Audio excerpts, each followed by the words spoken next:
ಪಾಕಿಸ್ತಾನ ಆಫ್ಘಾನಿಸ್ತಾನ ನಡುವೆ ಯುದ್ಧ. ಪಾಕ್ ಏರ್ ಸ್ಟ್ರೈಕ್ನಲ್ಲಿ 3 ಕ್ರಿಕೆಟಿಗರು ಸಾವು. ಪಾಕಿಸ್ತಾನ ಹಾಗೂ ಆಫ್ಘಾನಿಸ್ತಾನದ ನಡುವಿನ ಸಂಘರ್ಷ ತಾರಕಕ್ಕೇರಿದೆ. ಅಕ್ಟೋಬರ್ 9ರಂದು ಶುರುವಾದ ಸಂಘರ್ಷ ಶುಕ್ರವಾರ ಮತ್ತೆ ಕೈಮೀರಿದೆ. ಪಾಕಿಸ್ತಾನ ನಡೆಸಿದ ಏರ್ ಸ್ಟ್ರೈಕ್ನಲ್ಲಿ ಆಫ್ಘಾನಿಸ್ತಾನದ 3 ಕ್ರಿಕೆಟಿಗರು ಸಾವನ್ನಪ್ಪಿದ್ದು 2 ದೇಶಗಳ ನಡುವೆ ಭೀಕರ ಯುದ್ಧದ ಕಾರ್ಮೋಡ ಆವರಿಸಿದೆ. ಆಫ್ಘಾನಿಸ್ತಾನದ ಪಕ್ತಿಕಾ ಪ್ರಾಂತ್ಯದಲ್ಲಿ ಶುಕ್ರವಾರ ತಡರಾತ್ರಿ ಪಾಕಿಸ್ತಾನ ಏರ್ ಸ್ಟ್ರೈಕ್ ನಡೆಸಿದ್ದು, ಘಟನೆಯಲ್ಲಿ 3 ಕ್ರಿಕೆಟಿಗರು ಸೇರಿ ಹಲವರು ಸಾವನ್ನಪ್ಪಿದ್ದಾರೆ. ಇದರ ಬೆನ್ನಲ್ಲೇ ಪಾಕಿಸ್ತಾನ ಹಾಗೂ ಶ್ರೀಲಂಕಾ ಜೊತೆ ನಡೆಯಬೇಕಿದ್ದ ತ್ರಿಕೋನ ಏಕದಿನ ಕ್ರಿಕೆಟ್ ಸರಣಿಯಿಂದ ಆಫ್ಘಾನಿಸ್ತಾನ ಹಿಂದೆ ಸರಿದಿದೆ. ಅದಲ್ಲದೆ ಕದನ ವಿರಾಮವನ್ನ ಪಾಕಿಸ್ತಾನ ಉಲ್ಲಂಘಿಸಿದ್ದು, ನಮ್ಮ ಪ್ರತಿಕಾರಕ್ಕೆ ಸಿದ್ಧರಾಗಿ ಅಂತ ತಾಲಿಬಾನ್ ಎಚ್ಚರಿಕೆ ನೀಡಿರುವುದು ದಕ್ಷಿಣ ಏಷ್ಯಾದಲ್ಲಿ ಆತಂಕದ ಕಾರ್ಮೋಡಕ್ಕೆ ಕಾರಣವಾಗಿದೆ.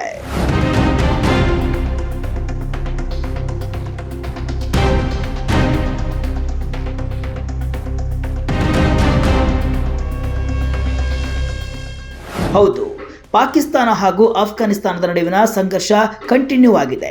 ಡ್ಯೂರಾಂಡ್ ಲೈನ್ ರಕ್ತಸಿಕ್ತವಾಗಿದ್ದು 2 ದೇಶಗಳ ನಡುವೆ ಯುದ್ಧದ ಕಾರ್ಮೋಡ ಆವರಿಸಿದೆ.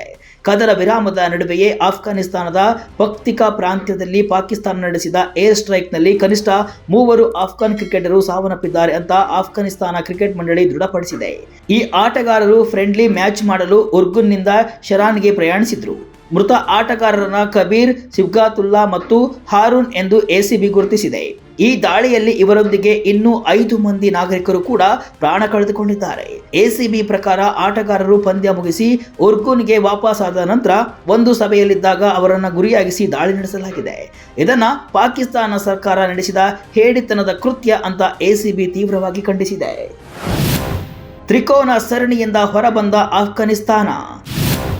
ರಶೀದ್ ಖಾನ್, ಮೊಹಮ್ಮದ್ ನಬಿ ಆಕ್ರೋಶ. ಈ ಭೀಕರ ಘಟನೆಯ ಬಳಿಕ ಆಫ್ಘಾನಿಸ್ತಾನವು ಮುಂದಿನ ತಿಂಗಳು ಪಾಕಿಸ್ತಾನ ಮತ್ತು ಶ್ರೀಲಂಕಾ ಜೊತೆ ನಡೆಯಬೇಕಿದ್ದ ತ್ರಿಕೋನ ಸರಣಿಯಿಂದ ಹಿಂದೆ ಸರಿದಿದೆ. ಸಂತ್ರಸ್ತರಿಗೆ ಗೌರವ ಸಲ್ಲಿಸುವ ಸಂಕೇತವಾಗಿ ಈ ನಿರ್ಧಾರವನ್ನು ತೆಗೆದುಕೊಳ್ಳಲಾಗಿದೆ ಅಂತ ಎಸಿಬಿ ಸ್ಪಷ್ಟಪಡಿಸಿದೆ. ಈ ಘಟನೆಗೆ ಆಫ್ಘಾನಿಸ್ತಾನದ ಪ್ರಮುಖ ಕ್ರಿಕೆಟಿಗರಿಂದ ತೀವ್ರ ಖಂಡನೆ ವ್ಯಕ್ತವಾಗಿದೆ. ಆಫ್ಘಾನಿಸ್ತಾನದ ಟಿ20 ತಂಡದ ನಾಯಕ ರಶೀದ್ ಖಾನ್ ಈ ದಾಳಿಯನ್ನ ಖಂಡಿಸಿ ತ್ರಿಕೋನ ಸರಣಿಯಿಂದ ಹಿಂದೆ ಸರಿಯುವ ಎಸಿಬಿ ನಿರ್ಧಾರವನ್ನು ಸ್ವಾಗತಿಸಿದ್ದಾರೆ. ಇತ್ತೀಚಿನ ಪಾಕಿಸ್ತಾನಿ ಏರ್ ಸ್ಟ್ರೈಕ್ನಲ್ಲಿ ಅಮಾಯಕ ನಾಗರಿಕರ ಜೀವ ಹಾನಿಯಾಗಿರುವುದು ನನಗೆ ತೀವ್ರ ದುಃಖ ತಂದಿದೆ. ಈ ದುರಂತದಲ್ಲಿ ಮಹಿಳೆಯರು, ಮಕ್ಕಳು ಮತ್ತು ವಿಶ್ವ ವೇದಿಕೆಯಲ್ಲಿ ತಮ್ಮ ದೇಶವನ್ನು ಪ್ರತಿನಿಧಿಸುವ ಕನಸು ಕಂಡ ಯುವ ಕ್ರಿಕೆಟಿಗರು ಬಲಿಯಾಗಿದ್ದಾರೆ ಅಂತ ಬರೆದುಕೊಂಡಿದ್ದಾರೆ. ನಾಗರಿಕ ಮೂಲ ಸೌಕರ್ಯಗಳನ್ನು ಗುರಿಯಾಗಿಸುವುದು ಅನೈತಿಕ ಮತ್ತು ಅನಾಗರಿಕ ಕೃತ್ಯವಾಗಿದೆ ಅಂತ ರಶೀದ್ ಖಾನ್ ಹೇಳಿದ್ದಾರೆ.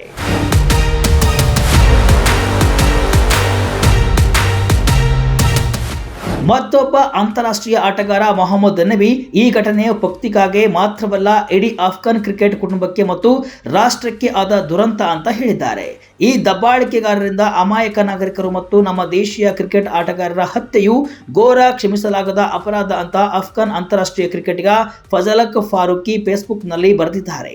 2 ದೇಶಗಳ ನಡುವಿನ ಸಂಘರ್ಷ ತಣ್ಣಗಾಗಿಸಲು ಕತಾರ್, ಸೌದಿ ಅರೇಬಿಯಾ, ಇರಾಕ್ನಲ್ಲಿ ಪ್ರಯತ್ನಗಳು ನಡೆಯುತ್ತಿರುವಾಗಲೇ ಈ ದಾಳಿ ನಡೆದಿದೆ. ಇದು ಕದನ ವಿರಾಮದ ಮಾತುಕತೆಗೆ ದೊಡ್ಡ ಪೆಟ್ಟು ಬೀಳುವುದರಲ್ಲಿ ಯಾವುದೇ ಅನುಮಾನವಿಲ್ಲ. ಇದರ ನಡುವೆ ಆಫ್ಘಾನಿಸ್ತಾನದ ಜೊತೆ ಭಾರತ ನಿಂತು ಯುದ್ಧ ಮಾಡಿಸ್ತಾ ಇದೆ ಅಂತ ಪಾಕಿಸ್ತಾನ ಆರೋಪ ಮಾಡ್ತಿದೆ. ಪಾಕ್ ದಾಳಿಗೆ ಕೆರಳಿ ಕೆಂಡವಾದ ತಾಲಿಬಾನ್. ಕದನ ವಿರಾಮ ಮುರಿದಿದೆ, ಪ್ರತಿಕಾರಕ್ಕೆ ರೆಡಿ. ಈ ದಾಳಿಯ ಬೆನ್ನಲ್ಲೇ ಆಫ್ಘಾನಿಸ್ತಾನ ಕೆಂಡ ಕಾರಿದ್ದು ಉಭಯ ದೇಶಗಳ ನಡುವಿನ ಕದನ ವಿರಾಮ ಒಪ್ಪಂದವನ್ನ ಪಾಕಿಸ್ತಾನ ಉಲ್ಲಂಘಿಸಿದೆ ಅಂತ ಆರೋಪಿಸಿದೆ. ಪಕ್ತಿಕಾ ಪ್ರಾಂತ್ಯದ ಉರ್ಗುನ್ ಮತ್ತು ಬರ್ಮಾಲ್ ಜಿಲ್ಲೆಗಳ ವಸತಿ ಪ್ರದೇಶಗಳ ಮೇಲೆ ಈ ದಾಳಿಗಳು ನಡೆದಿದೆ.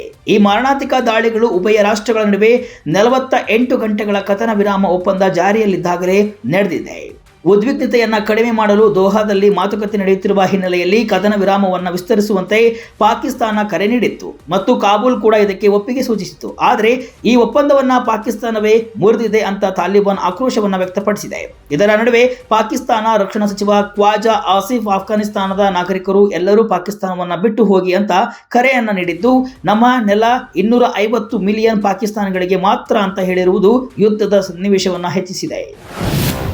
ಅಕ್ಟೋಬರ್ 9ರಂದು ಪಾಕ್ ಆಫ್ಘಾನ್ ಸಂಘರ್ಷ.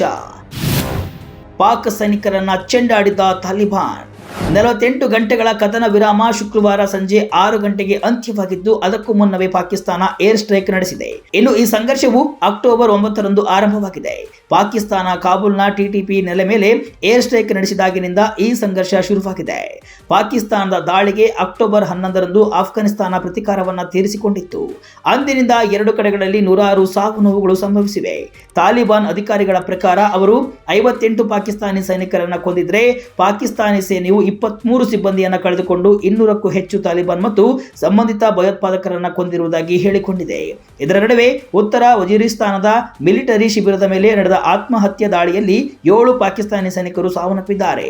ಈ ದಾಳಿಯ ಹೊಣೆಯನ್ನ ತೆಹರಿಕ್ ಎ ತಾಲಿಬಾನ್ ಪಾಕಿಸ್ತಾನಿ ಅಂದ್ರೆ ಟಿಟಿಪಿ ಹೊತ್ತುಕೊಂಡಿದೆ. ಒಟ್ಟಿನಲ್ಲಿ ಪಾಕಿಸ್ತಾನ ಹಾಗೂ ಆಫ್ಘಾನಿಸ್ತಾನದ ನಡುವಿನ ಸಂಘರ್ಷ ತಾರಕಕ್ಕೇರಿದ್ದು, ಪರಿಸ್ಥಿತಿ ದಿನದಿಂದ ದಿನಕ್ಕೆ ಕೈಮೀರ್ತಾ ಇದೆ. ನಾಗರಿಕ ಪ್ರದೇಶಗಳ ಮೇಲೆ ಪಾಕಿಸ್ತಾನ ಏರ್ ಸ್ಟ್ರೈಕ್ ನಡೆಸಿದ್ದು, ಬ್ಯಾಟ್ ಮತ್ತು ಬಾಲ್ ಹಿಡಿದು ದೇಶಕ್ಕೆ ಕೀರ್ತಿ ತರಬೇಕಿದ್ದ ಯುವಕರನ್ನ ಬಾಂಬ್ಗಳು ಬಲಿ ಪಡೆದಿವೆ. ಪಾಕಿಸ್ತಾನದ ನಡೆಗೆ ತಾಲಿಬಾನ್ ವ್ಯಾಗ್ರವಾಗಿದ್ದು, ಮುಂದೇನಾಗುತ್ತೆ ಎಂಬುದನ್ನು ಕಾದು ನೋಡಬೇಕಿದೆ.